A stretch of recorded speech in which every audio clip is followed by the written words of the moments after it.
Let's say it is a woman who chooses to be a sex worker, who chooses to be a prostitute and sell her sexual skills for resources.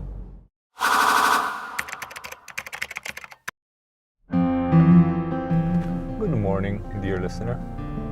Think for a moment, if you will, about the culture where you're from, where you grew up in, or where you're living in, and ask yourself the following question. Is it the case in your culture that a woman loses value as a human being when she has several sexual partners? And is it the case that a woman tends to lose value a lot more the more sexual partners she has? And do you notice that it's not really the same thing for men, is it? Why is that? I guess if you look deep enough, you'll find that it's because this is what we've been brought up to believe. Yes, you'll probably find some pseudo-rational arguments to support it, but at the end of the day, if you dig down deep enough, that's the only real explanation. That's what we've been brought up to believe. And there's an answer to the question, why have we been brought up to believe this? But let's examine it for a second. In this day and age, if you go to the United Nations website, you'll find the Universal Declaration of Human Rights, amended throughout the ages, but still essentially the same at its core, since it was invented after the Second World War, I believe. Every nation in the world ratified this Universal Declaration of Human Rights. No nation completely upholds it, but at least it's there as a concept that most people agree with.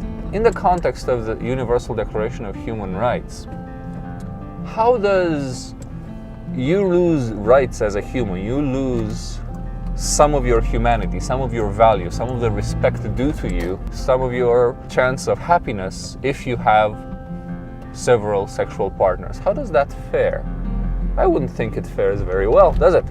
And I would think, therefore, the conclusion is that a woman should not lose humanity if she has more than one partner. I would think the conclusion is the very notion of that happening is ludicrous. And if that is the case, and we've established it, let's go one step further. Let's say it's not just a woman who chooses to engage in serial monogamy with X number of partners, 2, 10, 100. Let's say it is a woman who chooses to be a sex worker, who chooses to be a prostitute and sell her sexual skills for resources.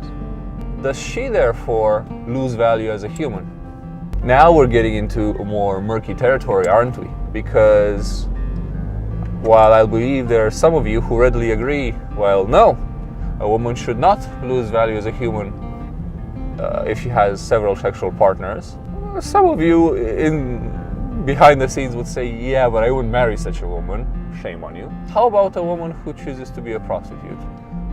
For the sake of argument, let's say she chooses to, as many of them do, and she's not really trafficked or any other horrendous thing, which does happen, and it's quite terrible. Possibly because she's poor, possibly because there are no better alternatives, but also possibly because she enjoys it.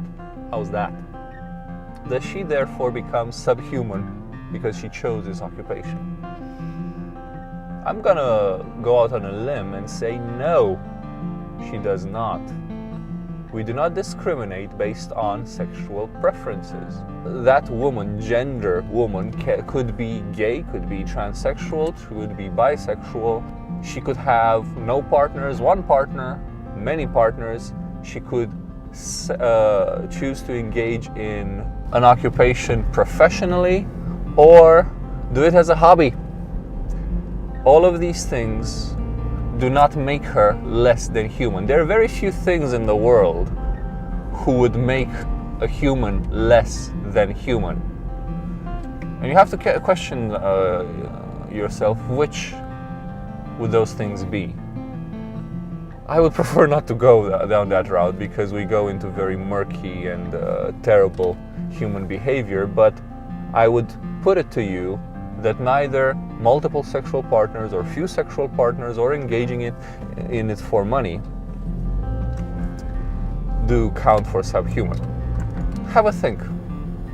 If in your particular culture a woman loses value based on the number of sexual partners, why is that? Should it be there? And shall we take steps to remedy it?